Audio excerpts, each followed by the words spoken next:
Number 6.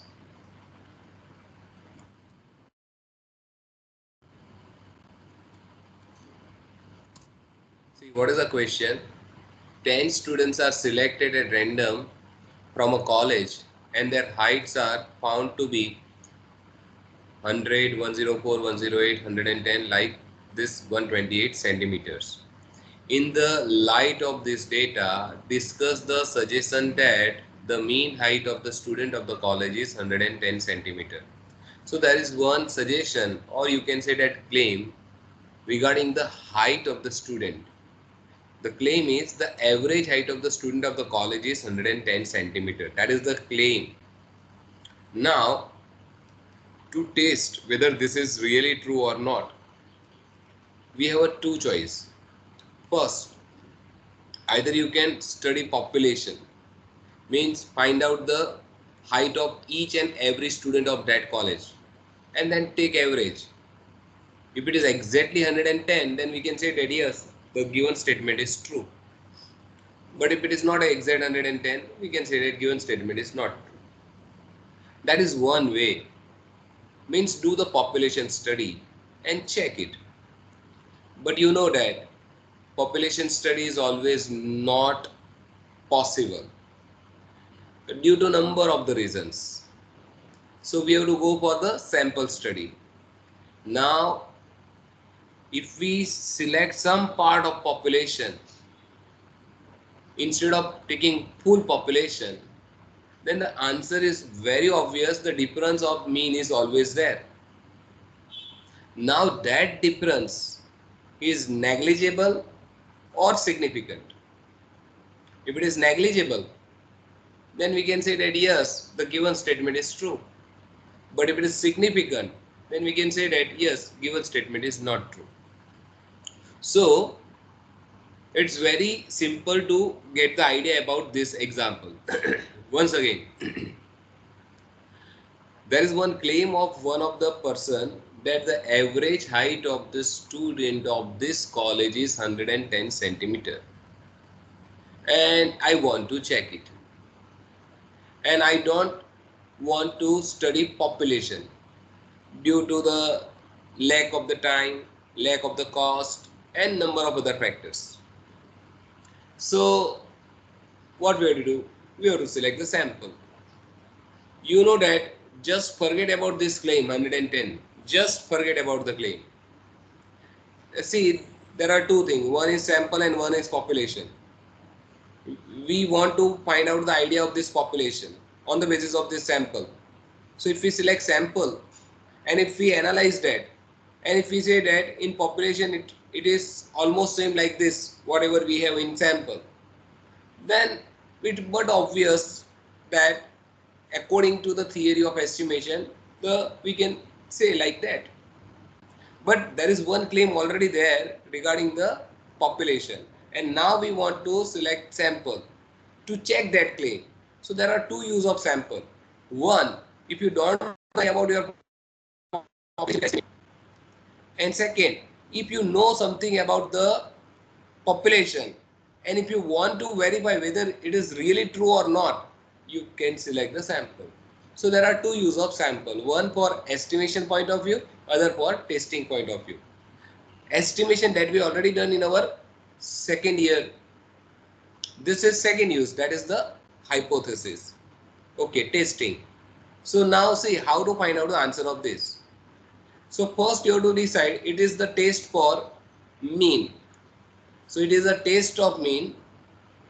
There is only one population. So we have to select sample from that population only. So there is one sample only. So it is one sample mean test. Now one sample mean test can be done by two ways. By using Z test or T test. If your population, if your sample size is sufficiently large, then and then you can use T test, Z test. Reason that assumption of normality is possible to satisfy in that. So if your sample size is more than 30, irrespective of your population size. If your sample size is more than 30 and if it is a good representative of your population. Now, how to select the sample from the population so it becomes the good representative, that we already done in the sampling methods. In sampling method, we know that how to select the sample so that it will represent your population properly. So that part we already done in our SY. So if your population, your sample is a good representative of your population, and if it is more than 30, sample size is more than 30, irrespective of population size, we can say that it is a good representative. So in that case, we can use Z-test. But if your sample size is less than 30, then the assumption of normality is not satisfied. And in that case, you have to use the t-test. So if your sample size is less than 30, here our sample size is 10 only. So obviously we have to use t-test. So how to decide which test is applicable, t-test or z-test, when there is a one sample mean is required to test. So that is the criteria. Okay. One more thing.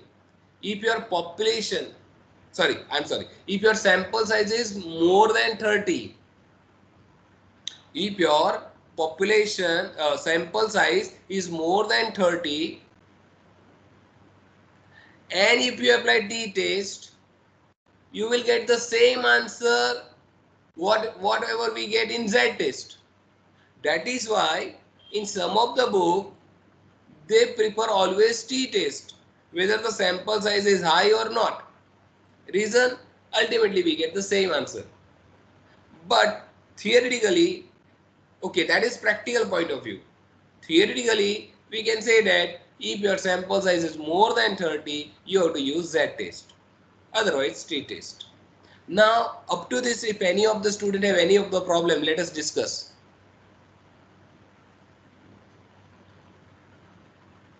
Any of the student having any of the problem, let us discuss.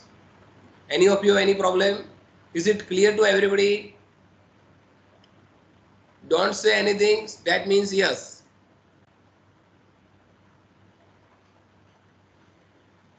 Okay. Now, let us continue. So here, sample size is 10. The population mean is 110 centimeter. It is the claim regarding the population. So mu is 110. Now we require X bar and we require standard deviation. And we know that how to find out this. So you require to check two things, sigma xi and sigma xi square. Sigma xi means total of these 10 values. Onis, please do this. Add these numbers.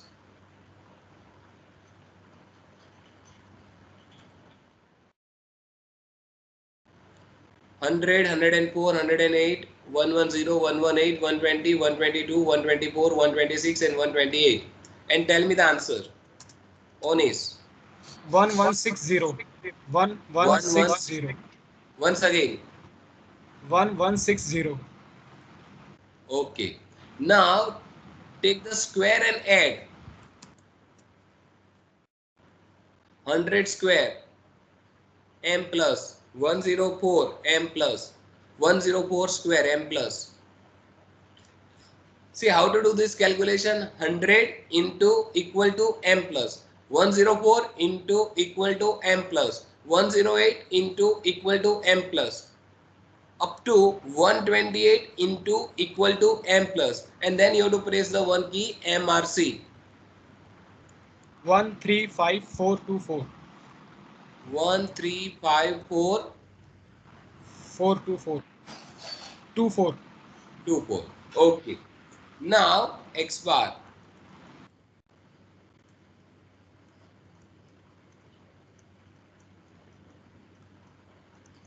116.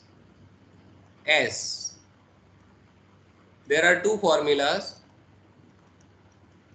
Let us use this formula because we already calculate sigma xi square here.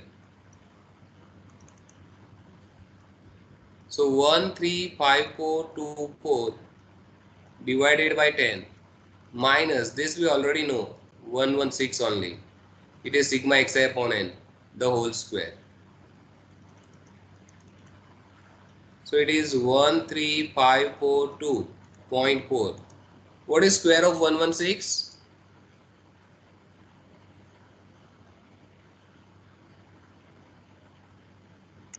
13456. All over 9 point. Square of 116 only. Yes, please. 13456. 13456. Now find out the difference.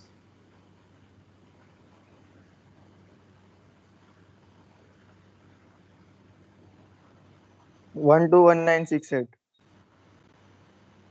I don't think. Check it once again. 86.4. 86.4. Take its root.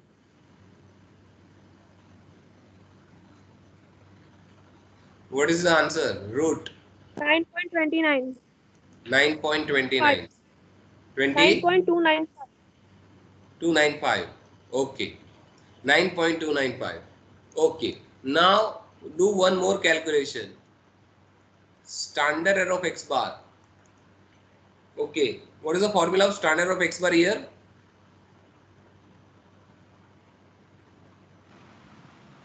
Divide by n. Formula. N.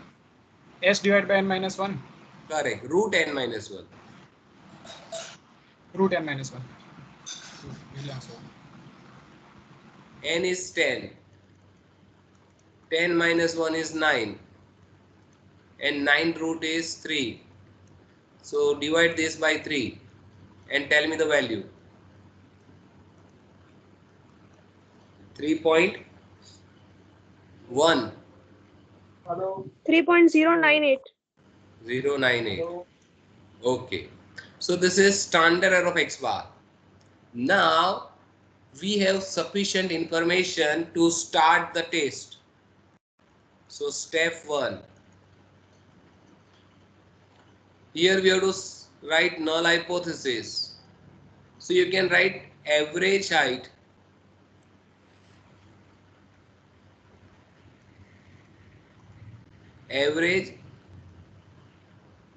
height of the students is 110 centimeter if you want to write in words, or you can write simply like this: h naught mu equal to 110 and h1. Okay, what we have to write in h1 here in this question?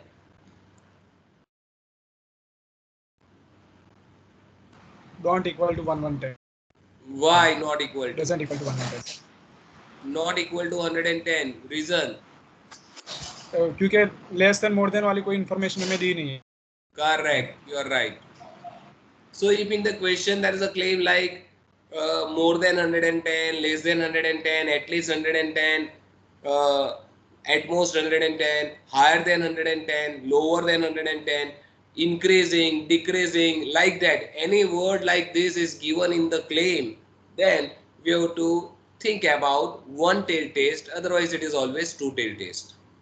Okay, step 1 over. Step 2. Under h naught. Okay, tell me the formula. X bar minus mu divided by standard error of x bar. Very good. Our x bar is 116 minus 110 divided by 3.0. What was the value? 98.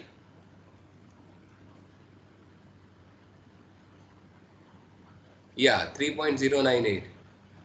So it is 6 divided by 3.098. Tell me the value. 1.90, 1.94. 1.936.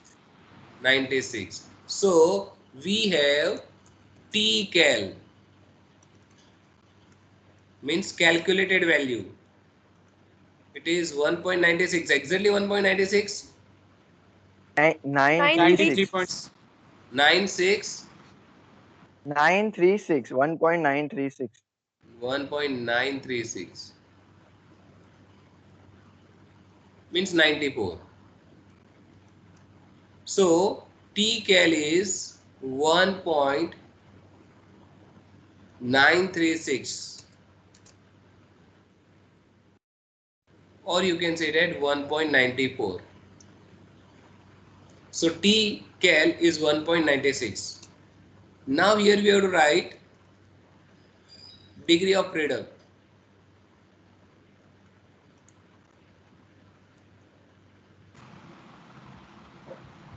What is the formula?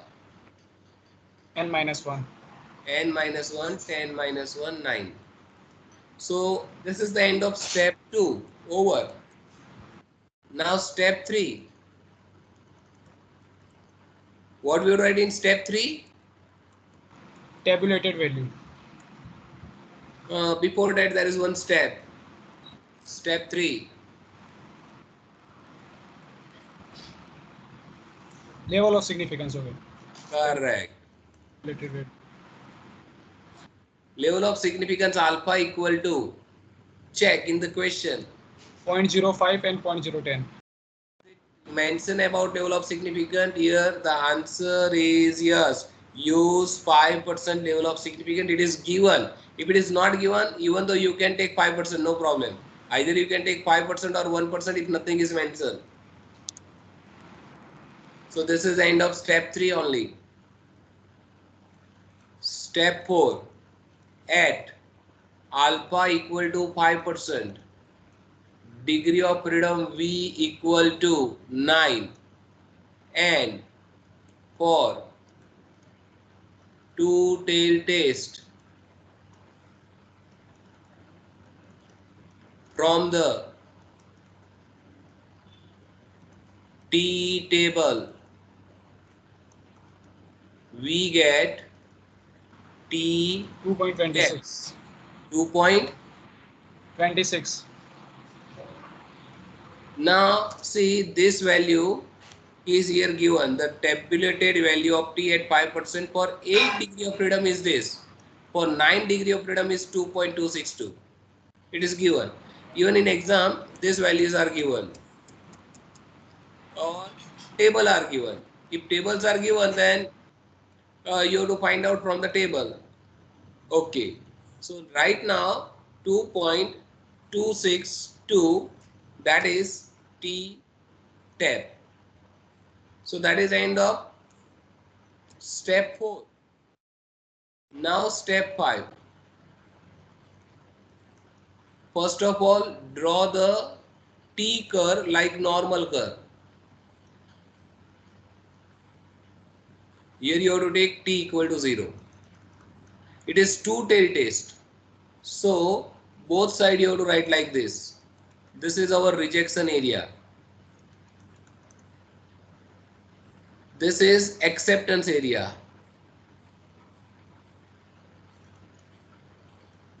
It is 95% acceptance area.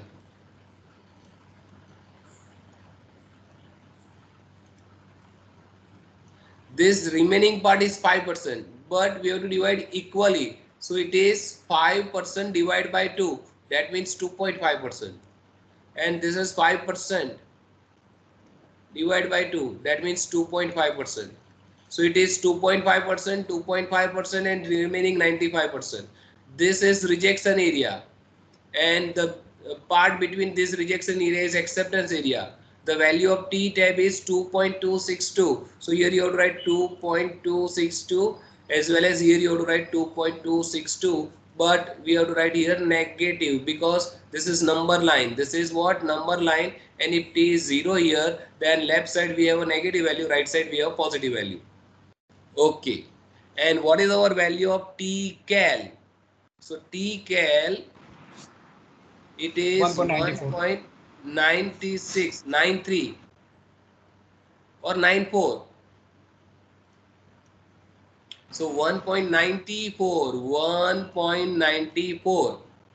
It is somewhat here because it should be between 0 to 2.262. There should be some value here which is 1.96, 94. So now tell me whether we have to accept the null hypothesis or reject. It is in acceptance area or rejection area? Accept the null hypothesis. Accept. Yes. So we can Yes, say yes, that P-cal lies in the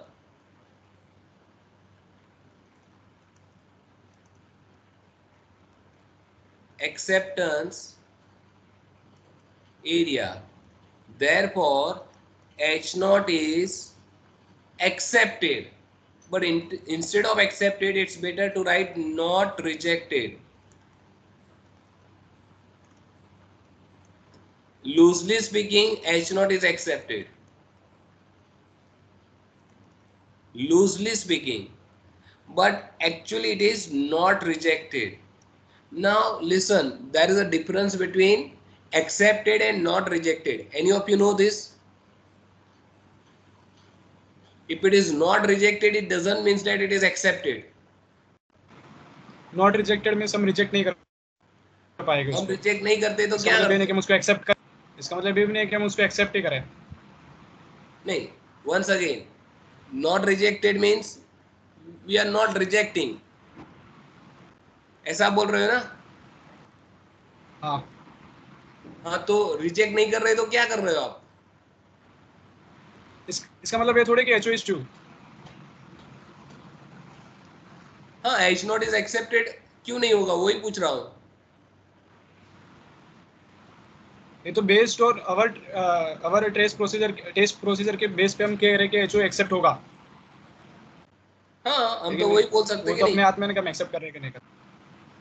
हमारे जो भी evidence है वो सब against H1 है test procedure के base पे. Correct. That means it is in favour of H0. हाँ, फेवर ऑफ H0. तो फेवर ऑफ H0 है तो हम तो एक्सेप्ट ही करेंगे ना. उसको दोनों एक ही तो है सर ऑलमोस्ट. अब वही तो मैं पूछ रहा हूँ, दोनों एक ही है ना? दोनों एक ही है. लेकिन एक नहीं है. कौन बताएगा कैसे?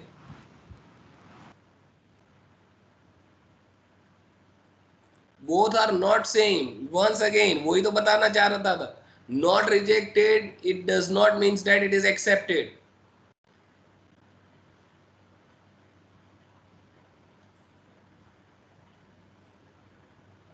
Not rejected it does not means that it is accepted. कैसे? कौन बताएगा?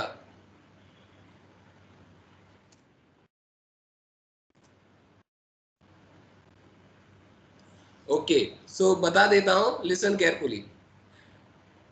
Here we are not rejecting null hypothesis. We are not rejecting null hypothesis. It does not mean that we are accepting null hypothesis.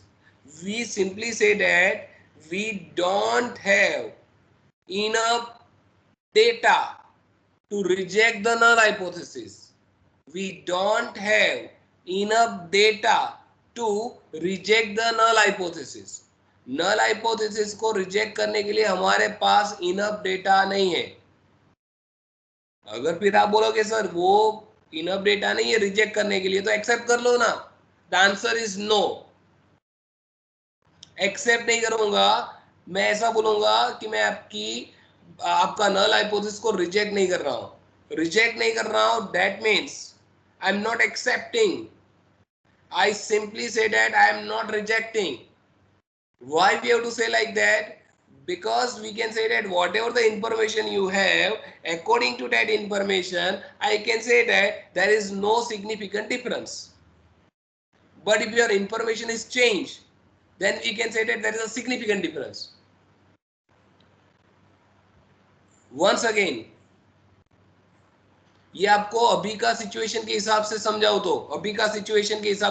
तो अभी आपको शायद पता होगा कि जो रैपिड टेस्ट होते हैं उसमें अगर आपका पॉजिटिव आता है तो आप पॉजिटिव बोल दोगे, लेकिन नेगेटिव आता है तो भी वो पॉजिटिव हो सकता है।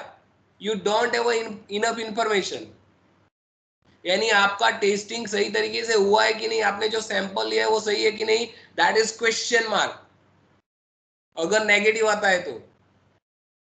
क्योंकि अगर मैं कुछ भी सैंपल लेने के लिए सैंपल लेता हूँ, वो सैंपल फॉल्टी है और मैं उसको रखता हूँ टेस्ट करने के लिए और वो नेगेटिव आ गया, इट डजंट मींस दैट कि मुझे पॉजिटिव कोरोना नहीं है।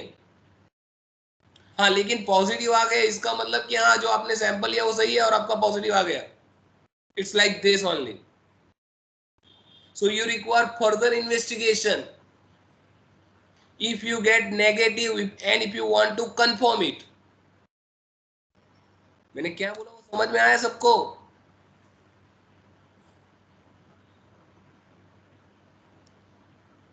मैंने क्या बोला समझ में आया? चलो एक दूसरा एग्जांपल थ्रू बताता हूं। मान लेते कि कोई लड़का कोई लड़की को प्रपोज कर रहा है और लड़की ने कोई भी जवाब नहीं दिया कि तुमको मैं रिजेक्ट नहीं कर रही हूं, मैं तुमको रिजेक्ट नहीं कर रही हूं। लड़की ने ऐसा बोला कि मैं तुमको रिजेक्ट नहीं कर रही हूं। सो डोंट थिंक दैट कि उसने एक्सेप्ट किया है, वो सोचने का टाइम लेने वाली है कि तुमको रिजेक्ट नहीं किया है, वो सोचने का टाइम लेने वाली है और सफिशिएंट इंफॉर्मेशन गैदर करेगी कि ये लड़का उसके लिए अच्छा है कि नहीं है। बाद में वो एक्सेप्ट भी करेगी, रिजेक्ट भी करेगी, कुछ भी करेगी, लेकिन वो रिजेक्ट नहीं कर रही है। इट डजंट मींस दैट कि फिलहाल उन्होंने स्टैंड बाय एक्सेप्ट किया। पे, हाँ फिलहाल स्टैंड बाय पे। हाँ, परफेक्ट। और हाँ, एक्सेप्ट कर लिया तो बात खत्म, कि उसको सब कुछ पता है आपके बारे में और वो जानती है कि मुझे एक्सेप्ट करना है, बात खत्म। तो एक्सेप्ट ओके, रिजेक्ट नहीं, मुझे रिजेक्ट ही करना है तो भी बात खत्म। लेकिन जब वो बोल रही है कि I am not rejecting, it doesn't mean that कि उसने एक्सेप्ट किया है। लेकिन आपको रिजेक्ट कर दिया, बाद में अब आप नया सैंपल लेके आते हो, कुछ नई बात करने आते हो, that is a different thing. So यहां पे ऑलवेज ये बेटर रहता है, not rejecting। reason, we have a sample data, on the basis of sample data rejection, यहाँ पे मैं इसकी बात करूँ, रिजेक्शन इज वेरी इजी। हम रिजेक्ट करेंगे इसका मतलब कि डिफरेंस बहुत बड़ा था, ये छोटे सैंपल में ही डिफरेंस बहुत बड़ा था तो बड़े सैंपल में तो होगा, ऐसा सोच के हम उसको रिजेक्ट कर सकते, लेकिन उसको एक्सेप्ट नहीं करेंगे। लेकिन मैं ये बहुत प्रिसाइसली बोल रहा हूँ इसलिए एग्जाम में अगर आप ऐसा लिखोगे ना, H0 is accepted even though it's okay, it's true, no problem at all, but you will find this particular type of conclusion in number of books, particular foreign books, H0 is not rejected। Okay, any of you have any problem in this? So what is our final conclusion? The average height is, the average height of the student is 110 centimeter, is not rejected। तो हम बोल सकते हैं हाँ 110 centimetre होने का scope है।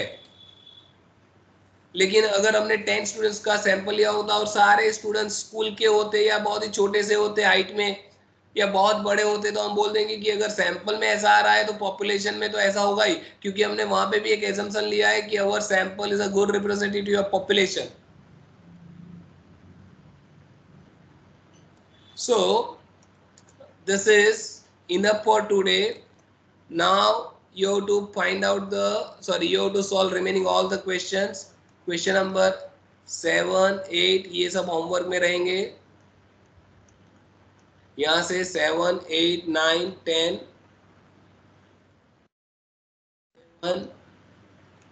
12, 13 homework में रहेगा। अगर कोई डाउट नहीं है तो हम नया टेस्ट स्टार्ट करेंगे नेक्स्ट लेक्चर में, और अगर डाउट है तो पहले डिस्कस करके फिर बाद में स्टार्ट करेंगे नया टेस्ट। So this is enough for today. If you have any problem you can ask your doubt.